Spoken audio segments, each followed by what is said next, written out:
வேந்தரின் உச்சிவேளை பகல் செய்திகளுக்காக கௌரி. ஆர்த்தி. முதலில் தலைப்புச் செய்திகள். 4 சட்டப்பேரவை தொகுதிகளில் விறுவிறுப்பான வாக்குப்பதிவு. 50% தாண்டியது வாக்குப்பதிவு.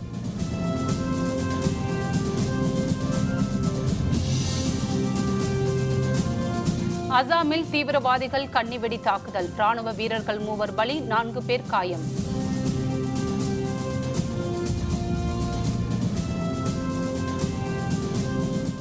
முதியோருக்கு மட்டுமே வழங்கப்படும் பணத்தாள்கள். வங்கிகளிலும் அஞ்சலகங்களிலும் குவிந்த மூத்த குடிமக்கள்.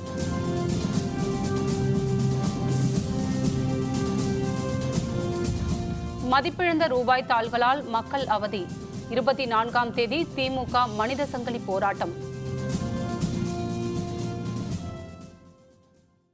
தமிழகத்தில் தஞ்சாவூர், அரவக்குறிச்சி, திருப்பரங்குன்றம் மற்றும் புதுச்சேரியில் நெல்லித்தோப்பு ஆகிய 4 சட்டப்பேரவை தொகுதிகளில் இன்று காலை தொடங்கி வாக்குப்பதிவு விறுவிறுப்பாக நடைபெற்றுக் கொண்டிருக்கிறது. கடந்த மே மாதம் தமிழக சட்டப்பேரவை தேர்தல் நடந்தபோது அதிக அளவில் நடந்த பணப்பட்டுவாடா காரணமாக அரவக்குறிச்சி, தஞ்சை தொகுதிகளில் தேர்தல் நிறுத்தி வைக்கப்பட்டது. அதுபோல திருப்பரங்குன்றம் தொகுதி அதிமுக எம்எல்ஏவான சீனிவேலின் மரணம் காரணமாக திருப்பரங்குன்றம் தொகுதியும், புதுச்சேரி நெல்லித்தோப்பு சட்டப்பேரவை உறுப்பினர் ராஜினாமா செய்ததால் நெல்லித்தோப்பு தொகுதியும் தேர்தலை சந்திக்கும் சூழல் உருவானது. இந்த 4 தொகுதிகளிலும் இன்று தேர்தல் அறிவிக்கப்பட்டிருந்த நிலையில் காலை 7 மணி தொடங்கி வாக்குப்பதிவு நடைபெற்றுக் கொண்டிருக்கிறது. தஞ்சாவூர் சட்டப்பேரவை தொகுதியில் இன்று காலை 7 மணிக்கு தொடங்கி வாக்குப்பதிவு நடைபெற்று வருகிறது. தஞ்சாவூர் தொகுதி திமுக வேட்பாளர் அஞ்சுகம் பூபதி மன்னர் சரபோஜி கல்லூரியில் அமைக்கப்பட்டிருந்த வாக்குச்சாவடியில் வாக்கை பதிவு செய்தார். தஞ்சாவூர் தொகுதி வாக்குப்பதிவு பற்றிய விரிவான தகவல்களை தருகிறார் நமது செய்தியாளர் குருநாதன். தஞ்சை உள்ளிட்ட 3 தொகுதிகளின் வாக்குப்பதிவு இன்று காலை 7 மணிக்கு தொடங்கி விறுவிறுப்பாக நடைபெற்று வருகிறது. அதாவது தஞ்சை தொகுதியை பொறுத்தவரை திமுக வேட்பாளர் அஞ்சுக பூமதி, நாம் தமிழர் வேட்பாளர் நல்லதுரை, பாஜக வேட்பாளர் MS ராமலிங்கம் ஆகியோர் தங்களுடைய வாக்குகளை பதிவு செஞ்சாங்க.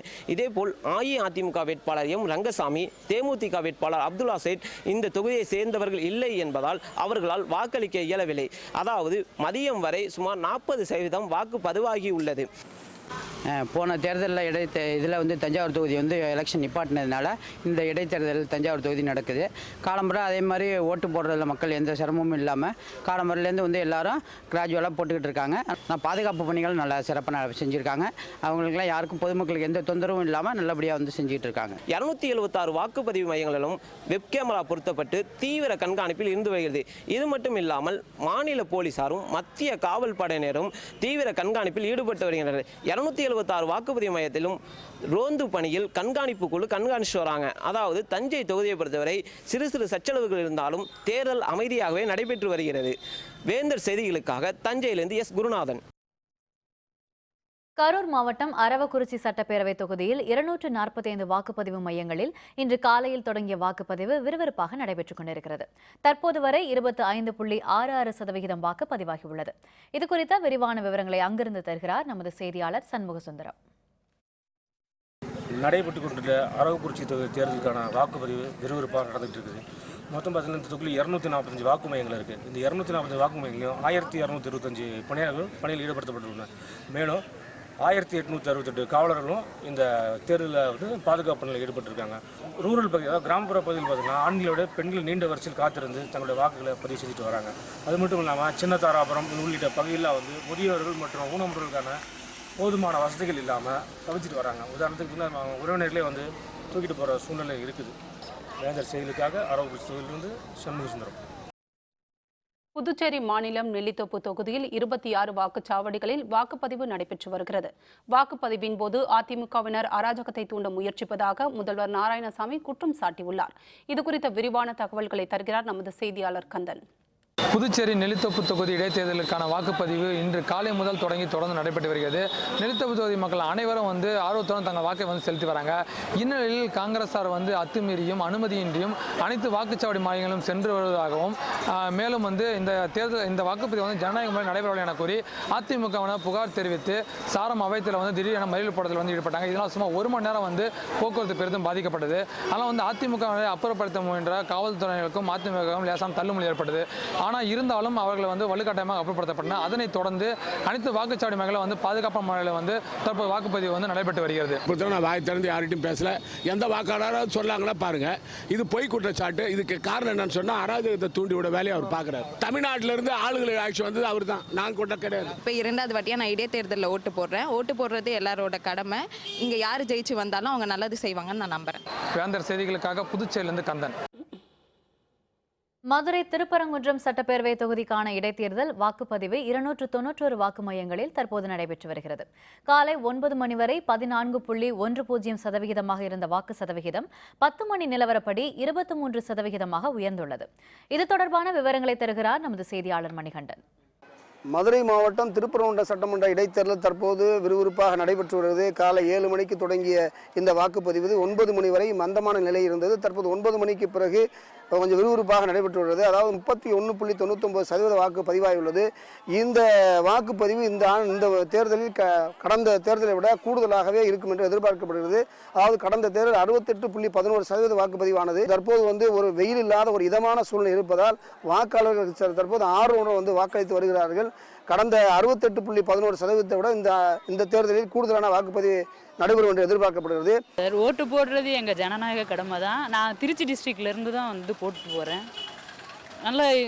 நல்லா ஃப்ரீயாக தான் இருந்தது. இந்த செக்யூரிட்டிலாம் நல்லா டைட்டாக தான் இருக்குது. மற்றபடி எந்த ப்ராப்ளம் கிடையாது சார். இந்த அவனியாபுரம் பகுதியை பொறுத்தவரை ஜல்லிக்கட்டுக்கான ஆர்வலர்கள், அதாவது ஜல்லிக்கட்டு மாடு வளர்ப்போ ஜல்லிக்கட்டு மாடுபிடி வீரர்கள் அதிக அளவில் இருப்பதால் இந்த பகுதியில் இவர்கள் இந்த முறை நாங்கள் தேர்தலை புறக்கணிக்கிறோம் என்று தெரிவித்துள்ளார்கள். மற்றபடி வேறு எந்த அசம்பாதமும் இல்லாமல் தொகுதியில் அமைதியான வாக்குப்பதிவு நடைபெற்று வருகிறது. வேந்தர் செய்திகளுக்காக மதுரை அவனியாபுரம் பகுதியிலிருந்து ஒளிப்பதிவாளர் பிரகாஷுடன் ராமணிகண்டன். பகல் 1 மணி நிலவரப்படி தஞ்சாவூர் தொகுதியில் 50.05% வாக்குகளும், அரவக்குறிச்சி தொகுதியில் 61.98% வாக்குகளும், திருப்பரங்குன்றம் தொகுதியில் 52.29% வாக்குகளும், புதுச்சேரி நெல்லித்தோப்பு தொகுதியில் 60.19% வாக்குகளும் பதிவாகியுள்ளன. தமிழகம், புதுச்சேரியின் 4 தொகுதிகளைப் போல இந்தியாவின் வேறு சில நாடாளுமன்ற சட்டப்பேரவை தொகுதிகளிலும் இன்று இடைத்தேர்தல் விறுவிறுப்பாக நடைபெற்று வருகிறது. அசாம் மாநிலம் லக்கிம்பூர் மக்களவை தொகுதியில் இன்று காலை 7 மணி முதல் வாக்குப்பதிவு நடைபெற்று வருகிறது. மக்கள் ஆர்வமுடன் அங்கு வாக்களித்து வருகிறார்கள். அதுபோல மத்திய பிரதேசத்தின் நேபா நகர் சட்டப்பேரவை தொகுதியிலும் வாக்குப்பதிவு தொடங்கி நடைபெற்றுக் கொண்டிருக்கிறது. மேற்கு வங்க மாநிலம் பர்ஜாலா சட்டப்பேரவை தொகுதியிலும் மக்கள் ஆர்வத்துடன் வாக்களித்து வருகின்றனர். நாடு முழுவதும் வங்கிகளில் இன்று மூத்த குடிமக்கள் மட்டுமே பழைய ரூபாய் நோட்டுகளுக்கு பதிலாக புதிய பணத்தாள்களை மாற்றி வருகின்றனர். சனிக்கிழமையான இன்று வழக்கமான வேலை நேரம் மட்டுமே வங்கிகள் செயல்பட உள்ளன. இது பற்றிய விரிவான விவரங்களை தருகிறார் நமது செய்தியாளர் பிரகாஷ். இன்றைய தினம் மூத்த குடிமக்களுக்கு மட்டுமே இந்த 2000 ரூபாய் மாற்றிக்கொள்ளலாம் என நேற்றைய தினம் அறிவித்துள்ளதால் இன்றைய தினம் அனைத்து வங்கிகளுமே பொதுமக்களுடைய கூட்டம் குறைவாக காணப்படுகின்றன. இருப்பினும் பொதுமக்கள் வங்கிக்கு வந்தாலும் கூட அவர்கள் டெபாசிட் மட்டுமே செய்ய முடியும் என்றும் இந்த பணம் மாற்றம் செய்வதற்கான வசதி இன்று அவர்களுக்கு இல்லை என்று வங்கி ஊழியர்கள் அறிவித்துள்ளார்கள். இதனால் பொதுமக்கள் ஏமாற்றத்துடன் வீடு திரும்புகிறார்கள். அதே போல இன்றைய தினம் இந்த மூத்த குடிமக்களுக்கு மட்டுமே இந்த சேவை என்பதால் தங்களுக்கு பெரும் உதவியாக இருப்பதாக மூத்த குடிமக்கள் அவர்கள் கருத்து தெரிவித்துள்ளார்கள். இதனால் பொதுமக்களுடைய கூட்டம் அனைத்து ஏடிஎம்களும் செல்கின்றன. அங்கும் கூட பெரும்பாலான ஏடிஎம்லேருந்து இந்த உரிய பணம் இல்லாததால் அங்கு சேவை இல்லாத காரணத்தால் பொதுமக்கள் பெரும் பாதிப்புக்கு ஆளாகி வருகிறார்கள். இருப்பினும் ஒரு சில ஏடிஎம்கள் மட்டுமே இந்த வசதி இருப்பதால் அங்கும் கூட இந்த 2000 ரூபாய் தாள்கள் மட்டுமே வருவதால் அவர்களுக்கு இந்த உரிய பயன் அளிக்கவில்லை என்று அவர்கள் கருத்து தெரிவித்துள்ளார்கள். இன்றைக்கி சீனியர் சிட்டிசன் மட்டும் 2000 ரூபாய் மாற்றி கொடுக்கறதா சொன்னாங்க. அதுக்காக இங்கே வந்தேன். இங்கே வந்து ஆர்பிஐயில் சொல்கிறாங்க இன்றைக்கி லீவே கிடையாதுன்றாங்க. என்ன பண்ணுறது, எங்கேயும் அலைஞ்சு பார்த்தா ஒரே கூட்டமாக இருக்குது. இந்த மாதிரி நிறைய கஷ்டங்கள் இருக்குது சார். நான் மட்டும் இல்லை, இந்த மாதிரி எவ்வளோ பேர் பப்ளிக் பாதிக்கப்படுறாங்க. என்ன செய்கிறது, அலைஞ்சு பார்த்தோம். அங்கே ஒரு கிட்ட இன்னொரு பேங்க்லேயே வந்து கேட்டோம், அங்கே இல்லைன்னாங்க. இங்கே ஆர்பிஐக்கு வந்து கிடைக்கும்னு பார்த்தோம், இங்கேயும் கிடைக்கல. ஒரு நாளைக்கு ஒரு ரூல் போடுறாங்க. ஆக்சுவலி பார்த்தீங்கன்னா முதல்ல 4000 வித்ட்ரா பண்ணலான்னு எக்ஸ்சேஞ்ச் பண்ணலான்னு சொல்லியிருந்தாங்க. அதுக்கப்புறமா 4500 சொன்னாங்க. இப்போ பார்த்தீங்கன்னா இன்றைக்கி 2000 தான் எடுக்க முடியும்னு சொன்னாங்க. சரி, அங்கே ரஷ்ஷாக இருக்குன்னு சொல்லிட்டு தான் நான் திருவட்டூர்லேருந்து இவ்வளோ தூரம் 15 கிலோமீட்டர் தள்ளிட்டு இங்கே வந்து வாங்குறேன். இங்கே வந்து போய் கேட்டால் உள்ளே கேட்டால் இன்றைக்கி கேட்டால் சீனியர் சிட்டிசனுக்கு மட்டும்தான் 2000 ருபீஸ் எக்ஸ்சேஞ்ச் பண்ண முடியும் அப்படின்னு சொல்கிறாங்க. எனக்கு இப்போ ஏமாற்றம் தான். இங்கே வந்து ரொம்ப கஷ்டமாக இருக்குது எங்களுக்கு. நான் வந்து மார்னிங் எஸ்பிஐ ஏடிஎம்மில் பணம் எடுக்கலான்னு வந்தேன். இங்கே ஒன்லி 2000 மட்டும்தான் அவைலபிளாக இருக்குது. 2000 மட்டும் எடுத்துகிட்டு போனால் கூட வெளியில் என்னால் அதை சேஞ்ச் மாற்ற முடியல. ஸோ கூடிய விரைவில் 500 ரூபா அண்டு 100 ரூபா நோட்டுகளை ஏடிஎம் மூலையும் வந்து பேங்க்லேயும் வந்து கொடுத்தாங்கன்னா நல்லா இருக்கும்னு நான் ஃபீல் பண்ணுறேன். இதனால் வந்து இந்த புதிய 500 தாள்கள் வந்து உடனடியாக வெளியிட வேண்டும் என்றும், அதே போல் அனைத்து ஏடிஎம்ல வந்து இந்த 100 மற்றும் 50 ரூபாய் வந்து இருந்தால் அவர் தங்களுக்கு பெரும் உதவியாக இருப்பதாக அனைத்து பொதுமக்களுடைய கோரிக்கையாக உள்ளது. வேந்தர் செய்திகளுக்காக ரிசர்வ் வங்கியிலிருந்து ஒளிப்பதிவாளர் பிரதீப்புடன் பிரகாஷ். நாமக்கல் மாவட்ட வங்கிகளில் மூத்த குடிமக்களுக்கு மதிப்பிழந்த ரூபாய் நோட்டுகள் மாற்றித் தரப்பட்ட நிலையில் அஞ்சலகங்களில் திரளானோர் கூடியதால் கூடுதல் கவுண்டர்கள் திறக்கப்பட்டுள்ளன. நாமக்கல் சங்கரன் சாலையில் அமைந்துள்ள தலைமை அஞ்சலகம் காலையில் திறக்கப்பட்டது முதலே திரளானோர் கூடினர். அவர்களுக்காக கூடுதல் கவுண்டர்கள் திறக்கப்பட்டு கைவிரலில் மை வைக்கப்பட்டு பணத்தாள்கள் மாற்றித் தரப்பட்டன. கடந்த 9ஆம் தேதி முதல் இதுவரை 45 கோடி ரூபாய் அளவுக்கு பணத்தாள்கள் மாற்றித் தரப்பட்டுள்ளதாக நாமக்கல் கோட்ட அஞ்சலக கண்காணிப்பாளர் வி முத்துராஜ் தெரிவித்துள்ளார். அனைத்து தபால் நிலையங்களிலும் 8ஆம் தேதி முதல் நேற்றைய வரை சுமார் 45 கோடி ரூபாய்க்கு பண பரிமாற்றம் செய்யப்பட்டுள்ளது. இப்போ மை வைத்து பணம் பரிமாற்றம் செய்து வருகின்றோம். முதியோர்களுக்காக கொடுக்கப்பட்ட பண பரிமாற்றம் செய்யப்பட்டு வருவதால் நம்ம அஞ்சல் அலுவலகம் அனைவரும் கூட்டம் நிரம்பி வருகிறது.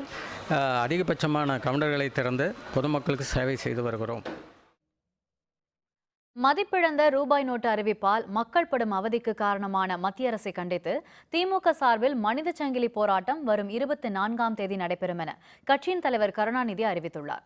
அவசர கோலத்தில் அள்ளி தெளி என்பதைப் போல எவ்வித முன்னேற்பாடும் இல்லாமல் 500, 1000 ரூபாய் நோட்டுகளை செல்லாது என மத்திய அரசு அறிவித்துள்ளதாக தெரிவித்துள்ள கருணாநிதி, பழைய ரூபாய் நோட்டுகளை மாற்ற ஏழை எளிய மக்கள் பல மணி நேரம் வங்கிகளில் காத்திருக்க வேண்டிய கொடுமைகள் குறைந்தபாடில்லை என கூறியுள்ளார். பல்வேறு இன்னல்களுக்கு ஆளாகியிருக்கும் ஏழை எளிய மக்களின் துன்பங்களை களைய நாடாளுமன்றத்தில் அனைத்து கட்சியினரும் வாதாடிய போதிலும் பிரதமர் மோடி எந்த பதிலும் கூறவில்லை என குறிப்பிட்டுள்ள கருணாநிதி, நோட்டுகள் செல்லாது என்ற அறிவிப்பால் ஏற்பட்டுள்ள இன்னல்களை நீக்க மத்திய அரசு உரிய அறிவிப்பை வெளியிட கோரி வரும் 24ஆம் தேதி திமுக சார்பில் தமிழகத்தின் அனைத்து மாவட்ட தலைநகரங்களில் மனித சங்கிலி போராட்டம் நடத்தப்படும் என அறிவித்துள்ளார். தில்லியில் வங்கி ஒன்றில் மதிப்பிழந்த ரூபாய் நோட்டுகளை மாற்ற சென்றவருக்கு 20,000 ரூபாய் அளவுக்கு 10 ரூபாய் நாணயங்களை வழங்கியுள்ளனர். மதிப்பிழந்த ரூபாய் நோட்டுகளை வங்கியில் மாற்ற சென்ற ஒருவர் 20,000 ரூபாய்க்கு 500 மற்றும் 1000 ரூபாய் நோட்டுகளை அளித்துள்ளார். அவருக்கு மாற்றி தருவதற்கு ரூபாய் தாள்கள் இல்லாததால் 20,000 ரூபாய்க்கு 10 ரூபாய் நாணயங்களை வழங்கியுள்ளனர். 20,000 ரூபாய்க்கு நாணயங்களாக மாற்றித் தரப்பட்டது அவரது குடும்பத்தினர் அனைவரும் ஆச்சரியத்துடன் பார்த்தனர். தில்லியில் இன்று மத்திய நிதியமைச்சர் அருண்ஜேட்லி விவசாய அமைப்புகளுடன் பட்ஜெட்டுக்கு முந்தைய ஆலோசனையில் ஈடுபட்டார். பொது நிதிநிலை அறிக்கைக்கு முன்னோட்டமாக அது தொடர்பான ஆலோசனைகளை பல்வேறு தரப்பினருடன் மத்திய நிதியமைச்சர் அருண்ஜேட்லி நடத்த திட்டமிட்டிருந்தார். அதன்படி தில்லியில் இன்று விவசாய அமைப்புகளுடன் அருண்ஜேட்லி ஆலோசனை நடத்தினார். இன்று மத்திய தொழிற்சங்க அமைப்புகளும் அருண்ஜேட்லியுடன் ஆலோசனையில் ஈடுபட உள்ளன. RSS அமைப்புடன் தொடர்புடைய பாரதிய மஸ்தூர் சங்கம் குறைந்தபட்ச அடிப்படை சம்பளத்தை 102 ரூபாயிலிருந்து 350 ரூபாயாக உயர்த்த வேண்டுகோள் விடுக்க திட்டமிட்டுள்ளது.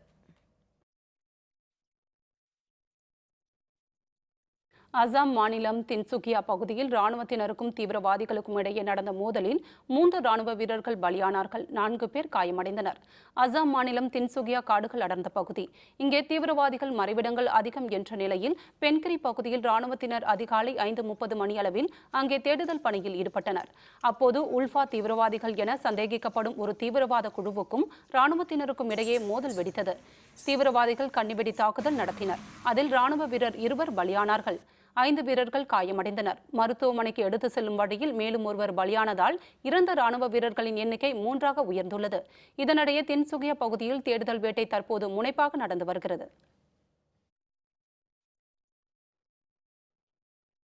காணாமல் போன சுனாமி எச்சரிக்கை கருவி அறிக்கை தாக்கல் செய்ய மத்திய அரசு உத்தரவு. விவரம் விளம்பர இடைவேளைக்கு பிறகு.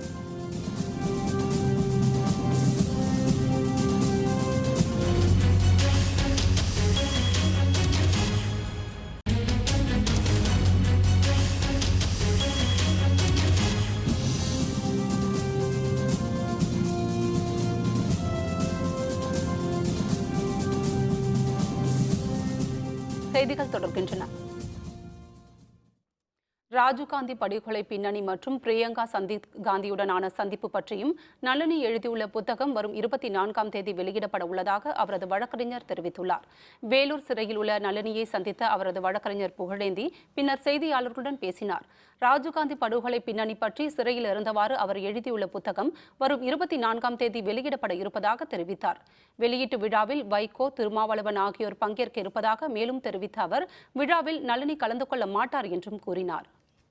வரும் 24 வியாழக்கிழமை சென்னையிலே வடபழனியில் வைத்து அந்த புத்தகம் வெளியிட இருக்கிறது. திரு வைகோ அவர்கள், மறுமலர்ச்சி திராவிட முன்னேற்ற கழகத்தின் பொதுச் செயலாளர் வைகோ அவர்கள் அந்த புத்தகத்தை வெளியிட இருக்கிறார். இந்த நிகழ்ச்சியிலே உயர்நீதிமன்ற முன்னாள் நீதிபதி ஹரிபரந்தாமன், விடுதலை சிறுத்தைகள் கட்சி தலைவர் திருமாவளவன் உள்ளிட்ட பலர் கலந்து கொள்ள இருக்கிறார்கள். காவிரி நீர்பிடிப்பு பகுதிகளில் தீவிரமடைந்துள்ள பருவமழையால் மேட்டூர் அணைக்கான நீர்வரத்து வினாடிக்கு 1935 கனஅடியாக அதிகரித்துள்ளது. காவிரி டெல்டா பாசனத்திற்காக செப்டம்பர் மாதம் 20ஆம் தேதி மேட்டூர் அணையிலிருந்து தண்ணீர் திறந்துவிடப்பட்டது. பாசனத்திற்காக தொடர்ந்து அணையிலிருந்து தண்ணீர் திறக்கப்பட்டதால் அணையின் நீர்மட்டம் 500 கனஅடியாக குறைந்தது. இந்நிலையில் தமிழக கர்நாடக எல்லையில் உள்ள காவிரி நீர்பிடிப்பு பகுதிகளில் பருவமழை தீவிரமடைந்துள்ளதால் மேட்டூர் அணைக்கு வரும் நீர்வரத்து நேற்று மாலை நிலவரப்படி 1935 கனஅடியாக அதிகரித்துள்ளது. பாசனத்துக்காக திறந்துவிடப்படும் நீர் 2500 கனஅடியிலிருந்து 500 கனஅடியாக குறைக்கப்பட்டுள்ளது. 40.86 அடியாக இருந்த அணையின் நீர்மட்டம் தற்போது 41.19 அடியாக உயர்ந்துள்ளது. சிவகங்கையில் இன்று பள்ளி வாகனத்தை ஓட்டிய போது மாரடைப்பு ஏற்பட்டு ஓட்டுநர் பலியானார். வாகனத்திலிருந்து குதித்து பள்ளி ஊழியர் தப்பினார். சிவகங்கையில் உள்ள தனியார் மெட்ரிக் பள்ளி ஒன்று அதன் 1500 மாணவர்களையும் பள்ளி வாகனங்களில் அழைத்து வருவதும் திரும்ப வீடுகளில் விடுவதும் வழக்கம். இன்று காலை பள்ளி வாகனம் ஓட்டுநர்களில் ஒருவரான பாண்டி என்பவர் நெஞ்சு வலியால் தவித்திருக்கிறார். இருந்தும் ஆள் இல்லை என்பதால் பள்ளி வாகனம் அவரை வற்புறுத்தி வாகனத்தை ஓட்டும்படி கூறியதாக தெரிகிறது. பள்ளியிலிருந்து மாணவர்களை ஏற்றி வர கிளம்பிய ஓட்டுநர் பாண்டிக்கு புதூர் சாலையில் வந்தபோது மாரடைப்பு ஏற்பட்டது. அதனால் வாகனம் தாறுமாறாக ஓடி பள்ளத்தில் பாய்ந்து விபத்திற்குள்ளானது. வாகனத்தில் இருந்த ஒரே ஒரு பெண் ஊழியர் கீழே குதித்து உயிர் தப்பினார். பாண்டி மரணமடைந்தார். விபத்து நடந்த பகுதிக்கு நீண்ட நேரமாகியும் பள்ளி நிர்வாகம் வராத நிலையில் நெடுநேரம் கழிந்து வந்த பள்ளி ஊழியர்களோடு மக்கள் வாக்குவாதத்தில் ஈடுபட்டனர். அவர் காலையில் இன்ஃபார்ம் பண்ணியிருக்காரு ஆஃபீஸில். நம்ம ஸ்கூலில் சொல்லியுமே அவங்க இந்த ஒரு ட்ரிப் போகுன்னு சொல்லி அனுப்பி வச்சிருக்காங்க. ஒரு பாதுகாப்பு இல்லாத நிலை. பணி செய்கிற பெண்ணு வந்துட்டு உடனே அவங்க வண்டியிலேருந்து குதிச்சிட்டாங்களாம். வண்டி சொல்லுவாங்க உடனே அவங்க குதிச்ச உடனே நின்றவங்களாம் இறக்கியிருக்காங்க. அரை மணி நேரம் 3/4 மணி நேரத்துக்கு மேலே அவர் போராடிருக்காரு. எந்த ஒரு இன்ஃபார்ம் அவங்க பார்க்கல. இது வரைக்கும் நிர்வாகத்தில் யாரும் பார்க்கல. இது மனிதாபிமானோட செயலாக இருக்குது. குழந்தைகளோட இந்த விபத்து ஏற்பட்டிருந்தா எவ்வளவு பெரிய ஒரு மன கஷ்டம், எத்தனை குடும்பங்களுக்கு இன்னைக்கு ஒரு பாதிப்பை ஏற்பட்டிருக்கும். அதே பள்ளியினுடைய வாகனங்கள் 2-3 வாகனங்கள் சென்றதை கூட அவங்க பள்ளி நிர்வாகம் சொல்லி அவங்க நிப்பாட்டாமே போயிட்டாங்க. இது எந்த விதத்திலும் ஒரு மனிதனாக கூட ஏற்றுக்கொள்ள முடியாது. ஈரோடு மாவட்ட ஆட்சியருடன் நடைபெற்ற பேச்சுவார்த்தைக்கு பின்னர் தற்கொலை செய்து கொண்ட விவசாயி உடலை பெற்றுக்கொள்ள அவரது உறவினர்கள் சம்மதம் தெரிவித்துள்ளனர். பவானிசாகர் அணையில் போதிய நீர் இருப்பில்லை என கூறி பொதுப்பணித்துறை முன்னறிவிப்பின்றி தண்ணீர் திறந்துவிடுவதை நிறுத்தியது. இதனால் காளிங்கராயன் கால்வாய் பாசன பகுதியில் பயிரிடப்பட்டிருந்த கரும்பு, மஞ்சள் உள்ளிட்ட பயிர்கள் நீரின்றி வாடத் தொடங்கின.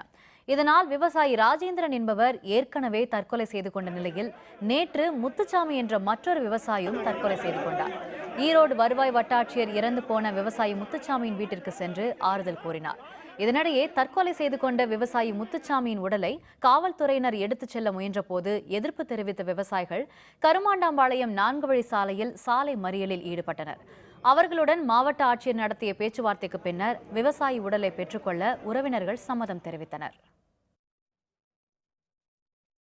எண்ணூர் துறைமுகத்தில் இருந்த 40 லட்சம் ரூபாய் மதிப்பிலான சுனாமி எச்சரிக்கை கருவி காணாமல் போனது பற்றி அறிக்கை தாக்கல் செய்யுமாறு மத்திய அரசு உத்தரவிட்டுள்ளது.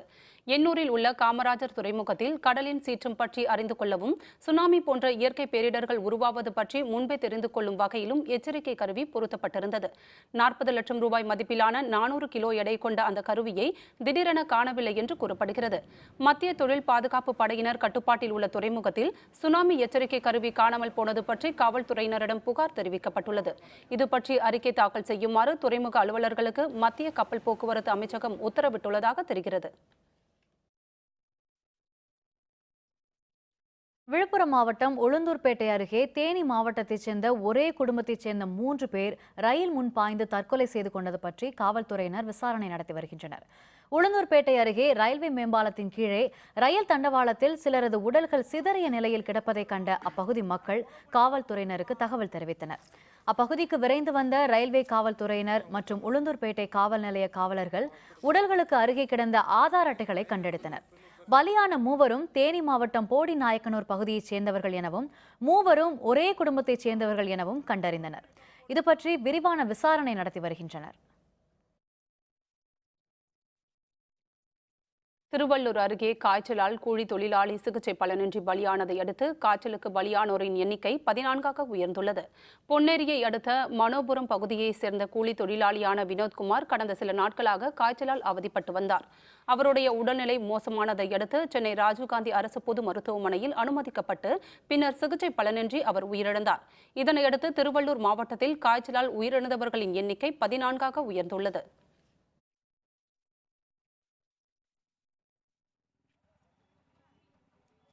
அவருக்கு என்ன நோயின்னு கேட்டால் இங்கே கேட்டதுக்கு வந்து இது டைபாய்டுன்றாங்க, விசேஷன்றாங்க, டெங்குன்றாங்க. யாருமே தகுந்த ஒரு பதில் எங்களுக்கு சொல்லலை. அதுக்கப்புறம் இங்கேருந்து அங்கே போய் கேட்டாங்க. அவங்களும் சொல்கிறாங்க மூளைக்காய்ச்சல் இருக்குன்னு சொல்கிறாங்க. மூளைக்காய்ச்சல் இருக்குன்னு தான் சொல்கிறாங்க. தவிர அதுக்குள்ளே டெஸ்ட் எடுக்கணும்னு சொல்கிறாங்க. டெஸ்ட் எடுக்கிறதுக்குள்ளே இவர் காலமாயிட்டார். இந்த தமிழக அரசு வந்து மருத்துவ உதவி செய்தால் போதும், அடுத்தவங்களுக்கு யாரும் வராமல் இருக்கிறது.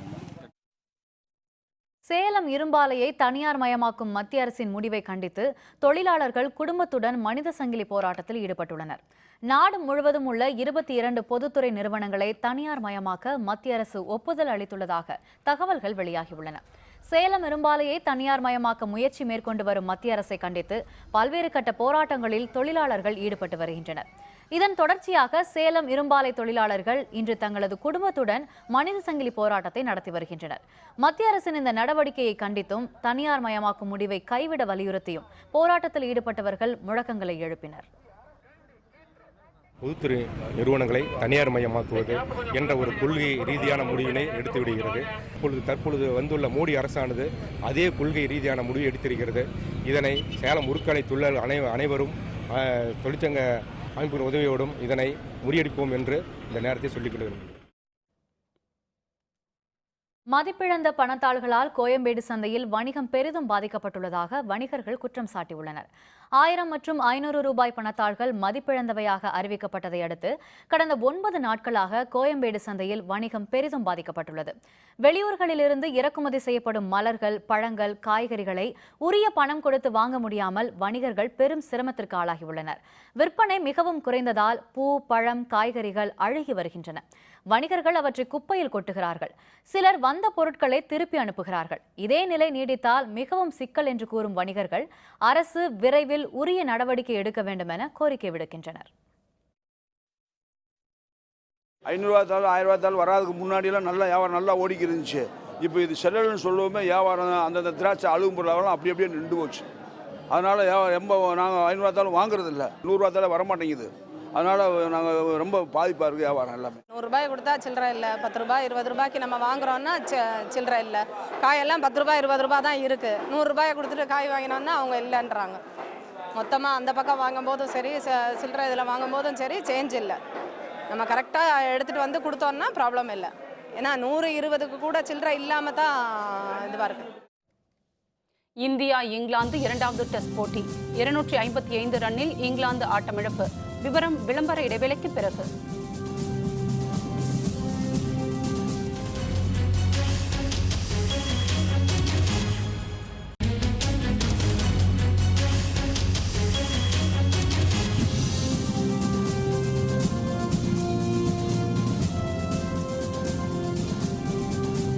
செய்திகள் தொடர்கின்றன. இனி அயலக செய்திகள். பெருநாட்டில் ஆசிய பசிபிக் பொருளாதார மாநாட்டில் பங்கேற்பதற்காக உலக தலைவர்கள் அந்நாட்டின் தலைநகர் லிமாவிற்கு வர தொடங்கியுள்ளனர். பெருநாட்டின் தலைநகர் லிமாவில் 28வது ஆசிய பசிபிக் பொருளாதார கூட்டுறவு அமைப்பு உறுப்பு நாடுகள் பங்கேற்கும் மாநாடு இன்று தொடங்குகிறது. இந்த மாநாட்டில் அமெரிக்கா, ரஷ்யா, ஜப்பான், சீனா உள்ளிட்ட நாடுகளின் தலைவர்களும் பெரும் பொருளாதார வல்லுநர்களும் கலந்து கொள்ள உள்ளனர். இம்மாநாட்டில் பங்கேற்பதற்காக சென்றுள்ள சீன அதிபர் ஜி ஜின்பிங்கிற்கு விமான நிலையத்தில் உற்சாக வரவேற்பு அளிக்கப்பட்டது. இதனிடையே ஜப்பான் அதிபர் அபேவுக்கு ராணுவ அணிவகுப்பு மரியாதையுடன் வரவேற்பு அளிக்கப்பட்டது. இதில் பெரு அதிபர் பெட்ரோ பாப்லோ குசின்ஸ்கி கலந்து கொண்டார். இந்த மாநாட்டில் பொருளாதார சீரழிவிற்கு பெரும் சவாலாக உள்ள பருவநிலை மாற்றம் குறித்து விவாதிக்கப்பட உள்ளதாகவும் இதற்கு அதிக அளவில் நிதி ஒதுக்கீடு செய்யப்பட உள்ளதாக தகவல் வெளியாகியுள்ளது. இந்தியாவுக்கு எதிரான 2வது டெஸ்ட் போட்டியின் முதல் இன்னிங்ஸில் இங்கிலாந்து அணி 255 ரன்களுக்கு அனைத்து விக்கெட்களையும் இழந்து ஆட்டமிழந்தது. இந்தியாவில் சுற்றுப்பயணம் மேற்கொண்டுள்ள இங்கிலாந்து அணி 5 டெஸ்ட், 3 ஒருநாள் மற்றும் T20 போட்டிகளில் பங்கேற்கிறது. ராஜ்கோட்டில் இரு அணிகளும் மோதிய முதல் டெஸ்ட் போட்டி டிராவில் முடிந்த நிலையில் தற்போது விசாகப்பட்டினத்தில் 2வது டெஸ்ட் போட்டி நடந்து வருகிறது. முதல் இன்னிங்ஸில் இந்திய அணி 129.4 ஓவர்களில் அனைத்து விக்கெட்களையும் இழந்து 455 ரன்கள் எடுத்திருந்த நிலையில் பேட்டிங்கை தொடங்கிய இங்கிலாந்து அணி சற்று முன் 102.5 ஓவர்களில் அனைத்து விக்கெட்களையும் இழந்து 255 ரன்களுக்கு ஆட்டமிழந்தது. இந்திய சுழல்பந்து வீச்சாளர் அஸ்வின் 5 விக்கெட்களை கைப்பற்றினார். அதனையடுத்து 2வது இன்னிங்ஸை ஆடத் தொடங்கிய இந்திய அணி சற்று முன் வரை 3 ஓவர்களில் விக்கெட் இழப்பின்றி 6 ரன்கள் எடுத்துள்ளது. மீண்டும் தலைப்புச் செய்திகள். 4 சட்டப்பேரவை தொகுதிகளில் விறுவிறுப்பான வாக்குப்பதிவு. 50% தாண்டியது வாக்குப்பதிவு. அசாமில் தீவிரவாதிகள் கண்ணிவெடி தாக்குதல், ராணுவ வீரர்கள் 3 பலி, 4 பேர் காயம். முதியோருக்கு மட்டுமே வழங்கப்படும் பணத்தாள்கள், வங்கிகளிலும் அஞ்சலகங்களிலும் குவிந்த மூத்த குடிமக்கள். மதிப்பிழந்த ரூபாய் தாள்களால் மக்கள் அவதி. 24ஆம் தேதி திமுக மனித சங்கிலி போராட்டம். இத்துடன் வேந்தரின் உச்சிவேளை பகல் செய்திகள் நிறைவடைந்தன. மீண்டும் மாலை 5:30 மணிக்கு வேந்தரின் அந்திமாலை தொடர் செய்திகளில் சந்திப்போம். வணக்கம்.